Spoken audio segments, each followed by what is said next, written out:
This is Football at 4. Yeah, Football at 4, powered by the Inside the Birds podcast, brought to you by Bet365. Whatever the sport, whatever the moment, it's never ordinary. Bet365. Andrew DiCecco is here. He's got a lot happening over at InsideTheBirds.com. We'll talk about what prospects are standing out that he's watching at the Senior Bowl for the Eagles.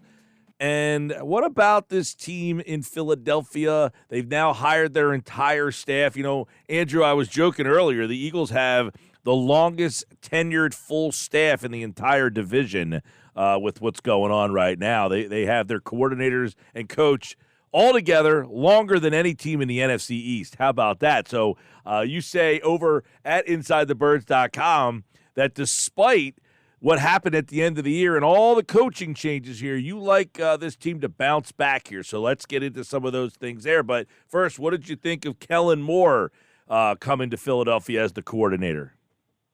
Yeah, that's a really interesting hire. Obviously, when you make this decision, the first thing that comes to mind is how can we get Jaylen Hurst back to MVP form if you're the Eagles? And I think Kellen Moore checks off a lot of boxes, and being the former quarterback, someone who is going to presumably run a quarterback-friendly offense. I think there's a lot of elements that he's going to be able to accentuate what Jaylen Hurst does well. And when you look at his track record, obviously he gets there's sort of a blemish on Kellen Moore as to he's pass-heavy. There's the running game's going to take a hit. Well, 3 out of his 5 years as being a coordinator, he's had an offense that's yielded a 1,000-yard rusher. Last season, Austin Eckler wasn't very effective, but I think that you could see some balance here in Philadelphia. You might see some looks under center with Jaylen Herz, which is something we have not seen. And you also are going to see probably a lot of 11 personnel, a ton of pre-snap motion. So I'm interested to see what kind of wrinkles he implements because he has a lot to work with here. Yeah, is this an indication to you that they're all, I don't want to say all in. I think they gave the money to Hertz, so obviously, but that this will be a Hertz-centric offense? Oh, absolutely, and rightfully so. When you invest in a player like Jaylen Herz, you don't pay him more to do less. And I think last season he was hamstrung quite a bit in terms of not being able to necessarily showcase what he's able to fully do and what the offense, for that matter, was able to really do. I thought that they were sort of compressed and in many regards. And I think now adding a mind like Kellen Moore and those fresh ideas, which is a term we've heard 6 or 7 times in that season-ending press conference, now you're going to see a little bit more of a modernized, innovative NFL offense. Talking with Andrew DiCecco, Football at 4 for the Inside the Birds podcast. And if you're Kellen Moore, I've been kind of trying to pick people's brains on this. If you're a player in this offense, who is Kellen Moore most excited to utilize? Jaylen Hurts. I think just the dual threat ability. There's some untapped potential to Jaylen, and knowing that you can have sort of your fingerprints on guiding him back to prominence. If you're Kellen Moore, that has to be exciting, especially with him wanting to be a head coach in this league. If you're able to bring him back to the level he was playing in 2022, well, that's going to look really good on your resume. So I have to think that given all those things that are sort of baked into him coming to Philadelphia, Jaylen Herz has to be at the top. All right, you got A.J. Brown, you got Smith. They've been doing the rounds. I know the murmurs about A.J. Brown. I don't know where they would be coming from because if I'm Kellen Moore, I'm saying there's no way you're trading that guy for me. He's got to be excited about what his passing game should look like with this group of guys, right? I mean, this was an attractive offense to step into for a coordinator. 100%. And one thing I will say is you're going to see a lot more of ball distribution, whereas last season the offense ran primarily through 3 players, that being A.J. Brown, Devontae Smith, and Dallas Goedert. Well, you're going to see them utilize the third receiver a lot more than the Eagles did last year. You're going to see them utilize the middle of the field a lot more than the Eagles did last year. But you're also going to see different guys get involved. Also the running backs catching the ball in the backfield, which was absent from the offense a season ago. I'm really intrigued as to what he's able to do in terms of just adding optionality and opening up the full gamut of plays for Jaylen Hurst to sort of have at his disposal. Yeah, this is an offense that, I don't know, we heard Nick Sirianni at the end of the year, it's not my offense, it's not the new coordinator's offense, it's going to be our offense. So does an amalgamation of Nick Sirianni's offense and Kellen Moore, I mean, is that going to be something that's going to pop?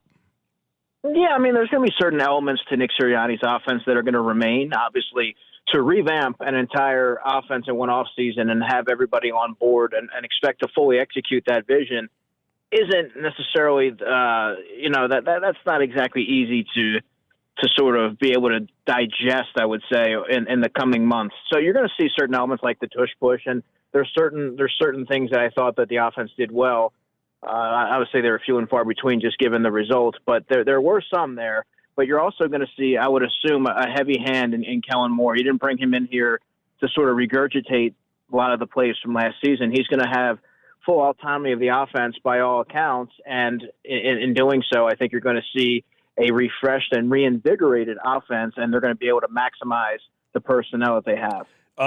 The perception that Kellen Moore doesn't run the ball, or he's not going to run the ball that much, what would you say the role of the run game will be here? Yeah, I'm not a fan of that. I think that's sort of a misconception because, like I alluded to, there's been 3 1,000-yard rushers on his resume on offenses in which he's presided over. And look, the Eagles have, outside of Kenny Gainwell, they have some work to do in restructuring the running back landscape. But I do think that you're going to see a running back much like an Austin Eckler type, and like he had in Dallas, Tony Pollard, someone that can catch the football and be a little bit more dynamic in space, and especially on outside runs, which obviously DeAndre Swift would be really adept at fitting into this offense. But it comes down to financially, are the Eagles willing to invest in DeAndre Swift? But I would imagine you're going to see a dual threat type of running back. But I would expect to see someone sort of like with an Ezekiel Elliott role that can be a between the tackles bruiser that's going to pick up those tough yards. Will they be running the ball? Are they suddenly going to be, the Pittsburgh Steelers under Jerome Bettis or anything like that? No, I certainly don't envision that. But I think it'll be a lot more balanced than what some are depicting once he was hired. What is your thought? Is the RPO gone? I mean, is that something that's still around? The thing that the one thing to me, Andrew, that worked so well 2 years ago was that RPO because of the decision-making that Jaylen Hurts brought to it, and last year, not the same. So is that still an element of this offense? Oh, for sure. I think that's going to stay. And I also sort of view it as Kellen Moore talking to his quarterback. Hey, what do you want me to keep in? Like, what are you really comfortable with running? They're going to cater to Jaylen Hurts. They've invested in him, and I think for Kellen Moore to get off on the right foot with his quarterback, I think it certainly can sort of help that relationship, listening to him and seeing what you would like to stay into the offense and what you would like to take out. And the RPO is one of the things I would assume that Jaylen Hurts would have near the top of the list. Yeah, all right. Good stuff on the offensive side of the ball. Vic Fangio, as we know, is on the defensive side of the ball. And as you wrote over at InsideTheBirds.com, this is a defense that kind of relies in the linebacking spot, the secondary, and these are areas where I would imagine prioritizing safety and linebacker is going to have to be something in at least free agency, if not the draft year. They're going to have to get an overhaul there. Oh, absolutely. Look, when Vic Fangio came over here, I mean, right to me, it spoke to he wouldn't agree to do that if the Eagles remained with that philosophical approach that linebackers and safeties don't matter, that you can sort of get bargain players to fulfill those roles and expect the defense to continue on. I think that he's going to have a lot of demands, and they're going to have to satisfy his demands, being, he has that level of sustained success and establishment in this league. And the safety position is even more crucial than the linebacking position in his defense, in that they're almost like a key chess player, and they're asked to do a lot pre-snap, and you have to be really smart. So I think that when you look at the safety room right now, Kevin Byard's going to be a free agent, but they need to add a smart veteran that's versatile. And I think that free agency provides a lot of options. Look at Antoine Winfield, Xavier McKinney, Darnell Savage. There's a couple of Miami Dolphins safeties that are free agents that are adept in Vic Fangio's defense and can help sort of get everybody on the same page there. But there's also a lot of players in the draft, and there's a couple of safeties that I really like in the second round. The Eagles have 2 second-round picks that they could be able to address that. And linebacker, there's a couple of good free agent options, but I also think that when you look at Jeremiah Trotter Jr., or you look at There's Edgerrin Cooper from Texas A&M in the second round. There's Peyton Wilson from NC State, who I really like, super athletic, good length, that are going to be available in the second round. So I think they're going to have to, pardon their typical philosophical approach, to appease Vic Fangio and be able to allow him to execute his defense in his vision. All right, you wrote about Nakobe Dean. Obviously, Howie Roseman talked about him. He kind of singled him out. This perception that we don't value linebacker. We had a guy, Nakobe Dean. He got hurt. If Vic Fangio sat down in the office and Roseman said, "Hey, I got you, Nakobe Dean," is Vic Fangio excited about that? He's going to say Nakobe Dean, and and they're going to say, well, and then Van Sumeren. He's going to say, that's not good enough. That's not what I signed up for. Look, when you're Vic Fangio and you're coming, Sirianni even alluded to this in his season-ending press conference, the defense is going to, the defensive coordinator is going to be able to preside over that with full autonomy. And certainly that means that Vic Fangio is going to have a lot of say. And you don't agree to come here if you're looking at shortcomings in personnel and you're sort of dealing what you look at what the Eagles had to work with last season. That's simply not good enough. So you're going to say Nakobe Dean and who? Because I think right now, to go into the offseason banking on Nakobe Dean staying healthy or being able to be the player that they envisioned when they drafted him in the third round out of Georgia without a whole lot of promise. I mean, he looked okay, but certainly not you don't want to just hand him a starting role. I think that would be malpractice. You have to add a veteran in free agency, and you have to draft somebody in the second round or the third round this year, prioritize the position, and stop looking. You got to stop banking on the hope that you're going to land a bargain basement free agent deal and get somebody that can be a bona fide playmaker at that second level. And I think this year is where you're going to see a little bit of a change. All right. Interesting stuff on, of course, the field there. Mobile, Alabama, Senior Bowl. Who are a couple prospects that you're watching that could be good fits here? You mentioned it. The Eagles have 3 picks in the top 55 this year, so they can really stockpile some talent. Really, as you kind of wrote about, you can get bounced back quickly if you add 3 players that can help you out right off the bat. Yeah, Quinyon Mitchell, cornerback out of Toledo. Right now, I have him going right around where the Eagles will be picking in the first round. He's been one of the standouts in Mobile, as I understand it, so his stock is elevating. But we have a long way to go, and I think that when you look at, he has that stigma of playing in the MAC, and he had to check off a lot of boxes going against higher caliber competition at the Senior Bowl, and he stood tall. He's passed those tests with flying colors. There's a lot to like there. He has prototypical size, tough, competitive, physical. That's what the Eagles need right now. They don't have a whole lot there at the cornerback position outside of Keely Ringo that you can really bank on for future. Looking at it, future building blocks. So I think he would be an enticing option there. In the second round, there's a safety I really like out of Utah named Cole Bishop. Very versatile player. We talked about the need to add a smart, versatile back-end player in the secondary, particularly at the safety spot for Vic Fangio, and he would be someone who would fit that bill. Even later down the line, we mentioned Kellen Moore needing utilizing the third receiver. Well, there's Luke McCaffrey, brother of 49ers running back Christian McCaffrey, who's 6'2", 200 pounds, really good working the middle of the field, good body control, good catch radius, and he has really soft hands. So when you look at what you need there, and by the way, he can push the ball vertically a little bit. He does have some speed. I think that's exactly what the Eagles need to complement with. All right, we lost Andrew there. He just absolutely blanked out there. He was in the zone, man. He was in the zone, giving us some players to kind of watch. Mitchell's the one guy from Toledo. You're going to hear a lot of him. I've been already, I'm a big mock draft fan, and I've seen Mitchell mocked to the Eagles in a couple of them. Luke McCaffrey, the wide receiver from Rice, as he mentioned, is McCaffrey's brother, Christian McCaffrey. When you have that lineage, people are going to be excited about that. Here are a couple of the other names that he'll be throwing our way if we can grab him back, because he's got 5 prospects that he's looking at as the Senior Bowls this weekend. By the way, speaking of a prospect at the Senior Bowl, Cedar Creek's Max Melton out there ran one of the best times, if not the best time, in the entire it's not the Combine yet, but it's at the Senior Bowl down there. So second fastest time, Josh is telling me. All right, we lost you there for a second. I said you were in the zone, man. You were in that draft zone. I love it. And then you just yeah, finished. man. So, Luke McCaffrey, it fits the bill. As I don't know that the Eagles are going to invest heavily or prioritize the wide receiver position early in the draft, given their defensive needs. But there's going to be some good guys that they can get in the third round, day 3. Even some low-cost free agent ones that aren't going to be cost-prohibitive. But Luke McCaffrey, look at the bloodline there and his body type, and I think that's the sort of player that I can see Kellen Moore maximizing, and the Eagles really need to sort of balance out the passing attack.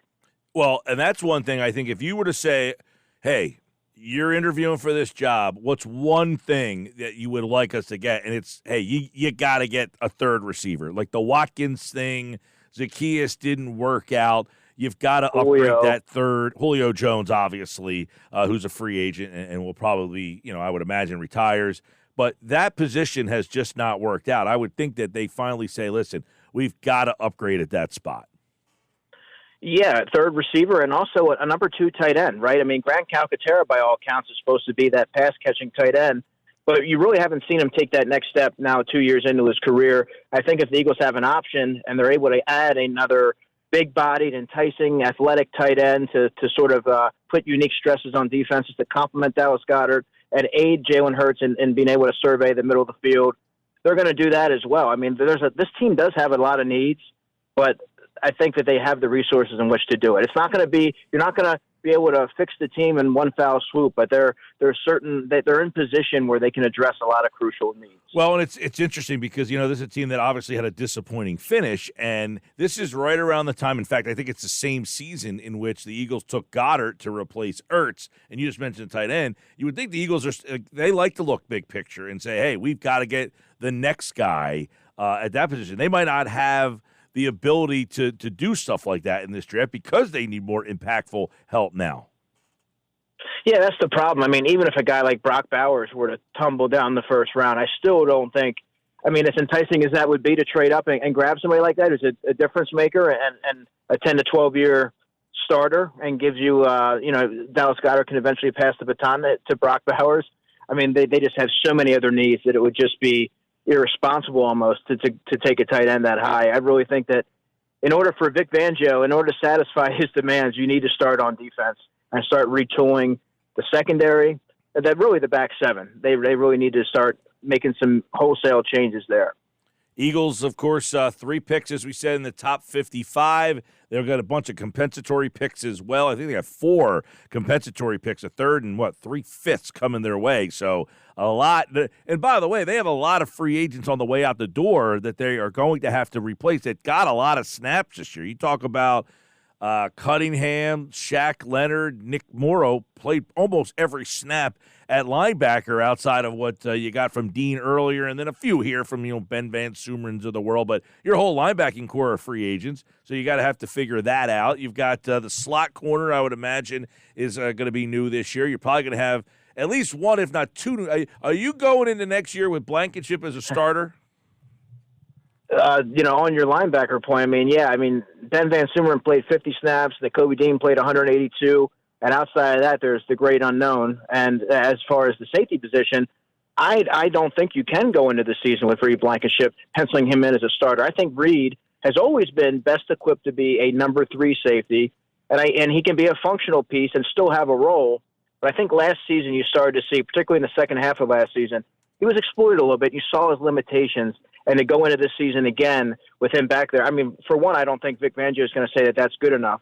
But I just think that from the Eagles' standpoint, you saw it. It's out there. You can't go into the season with him as a starter. Yeah, I agree on that one as well. All right. By the way, one guy I'm interested in seeing this year, Milton Williams. I want to see what Fangio gets from Milton Williams because, I don't know, where are you on Fletcher Cox? Is he back or is he done?